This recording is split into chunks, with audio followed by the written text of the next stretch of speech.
So I think it'd be a bit of an understatement to say this has been quite a week on Capitol Hill. First, just your thoughts on what happened with the vote to remove Speaker McCarthy. It was an unnecessary action. I think it was a mistake. This is the person third in line to be president of the United States, and I don't think this kind of action should be taken lightly. But here we are. I will tell you that I have been engaged in a lot of very serious conversations about how we get back to the business of delivering for the people I represent. I mean, upstate New Yorkers, we certainly know what it's like to have a government that at times is dysfunctional. We don't want that. We want this government to function on our behalf, and that's what I've been focused on. Yeah. Certainly a change like this would be problematic at any time, but it seems like the timing is particularly challenging now, given that there was only, a 45-day continuing resolution, and we're, more than a week into that time period already? I mean, that's the issue, right? We have a short window to get back to the work of confronting federal spending. Now, let's be realistic for a moment. The United States Senate hasn't taken up a single budget bill. And so here we are past the October deadline, and they haven't even begun their work. That's absurd. But to what's going on in the House, there's little question that we have an obligation to get to focus on the issues facing the people we represent. Americans demand that this government works. I've spent every day of my adult life trying to make government function for people. And now I'm working to try to build those bridges to get back to the business of governing. I will tell you that, as I said, I just don't think that this was the right decision. But we have to now move forward effectively governing and molding the consensus to deliver for the people we serve. I understand it's commonplace to keep your cards close to the vest, but it is my job to ask, are you backing anyone in particular for the speakership? Over the course of the last couple of weeks, having been really engaged in conversation with members with whom I agree and disagree, Republican and Democrat, I will tell you that I had a seat at the table.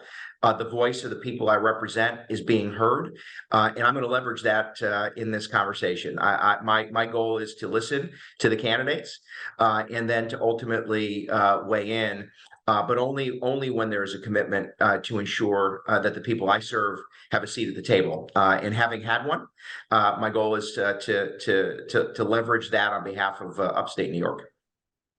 So if you don't mind, elaborate on your seat at the table. What do you mean by that when it came to negotiating the continuing resolution and such? How actively were you involved?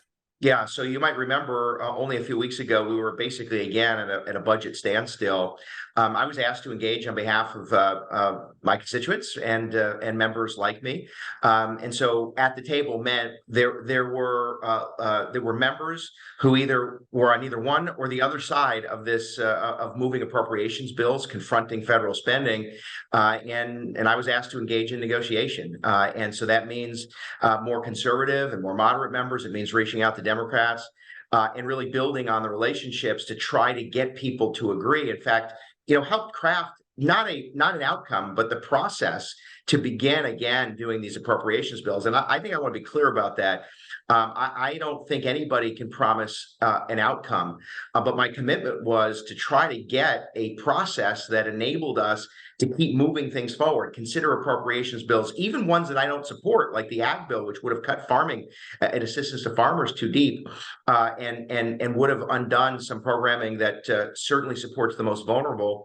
But try to get folks to agree to a process of moving things forward. I was very instrumental in that.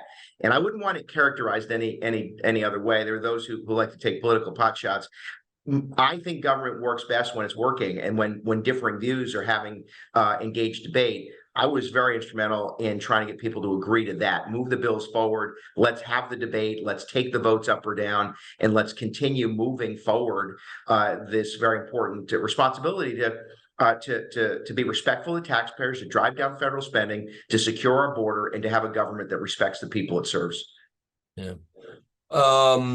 I'm sure to some degree you want to just move forward on this whole speakership issue, but I have to ask because I find it very interesting. A number of the Republicans who opposed the removal of Speaker McCarthy have spoken about perhaps taking some sort of punitive action against Congressman Gates and perhaps even some of the others, whether it's throwing him out of the conference or reducing their committee roles. Are you at all of a mindset that something ought to be done to these rebellious Republicans?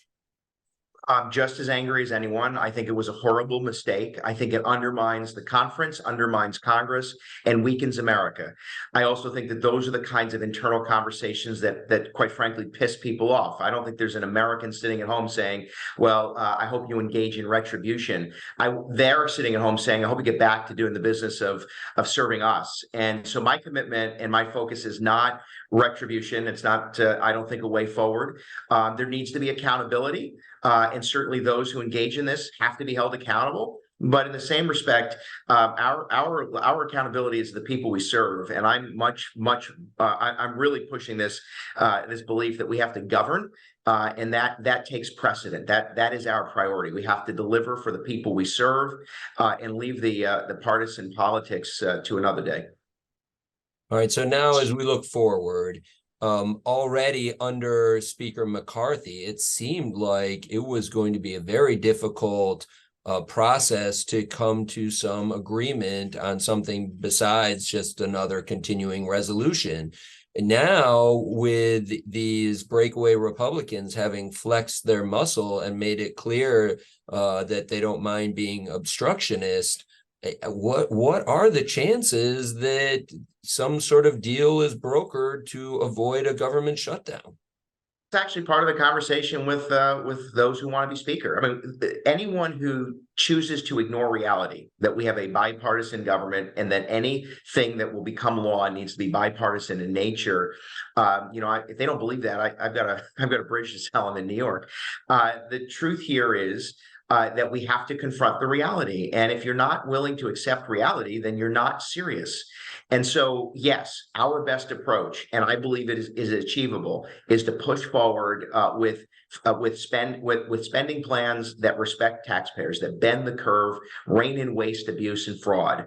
At the same time, the backstop has to be that we don't subscribe to shutting down government, because let's be clear, the government doesn't actually shut down. What shuts down are the paychecks to the people who are working on the front lines, on the ground, on behalf of the American people. What shuts down is our constituents' access to basic services. That's not a responsible government. And so those are the two realities.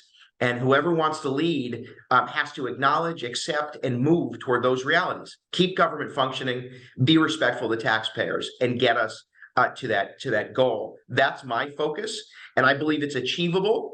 But we do have to move quickly, and that's why this particular situation just can't carry on. Got it. All right. At this point, I'm good. But is there something else you wanted to talk about that we didn't get to? No, I don't think so. But I know that you're on the ground. I was very instrumental in getting us a process, and I believe in making that process work for people. There are those who may wish to characterize it differently. That's just obviously people taking advantage of the moment. But I do believe in trying to deliver, and that's what I think we have to focus on.